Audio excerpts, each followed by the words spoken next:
Bonjour à toutes et à tous pour ce troisième numéro de ce nouveau format, le vlog que je ne mets pas trop en avant pour le moment, peut-être que ça viendra.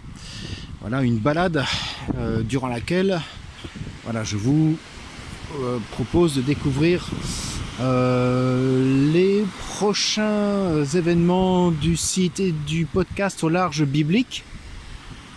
Peut-être à l'avenir d'autres réflexions. Pour l'instant sur le podcast, vous continuez à suivre Noé du déluge à l'Alliance, une série qui, je l'espère, vous plaît. N'hésitez pas à me le communiquer. Quant au niveau du podcast, comme je vous l'avais promis depuis quelques mois, mais pas mal de soucis d'occupation, d'agenda et de santé aussi m'ont obligé un petit peu à retarder. Alors, nous allons commencer le commentaire du livre des Actes des Apôtres.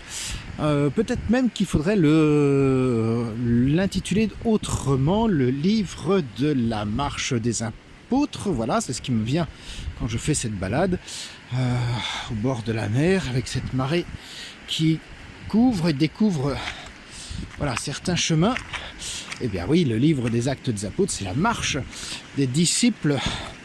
Une marche qui est parfois obligée de faire quelques détours, de monter devant des difficultés plus ou moins grandes. Voilà, finalement, les Actes des Apôtres ne suivent pas une orthodoxie déjà prévue à l'avance, mais doivent s'aventurer dans l'inconnu que leur offre l'Esprit du Christ, l'Esprit Saint, comme nous le verrons, l'expression qui désigne un petit peu cette nouveauté de la Nouvelle Alliance, qui obligera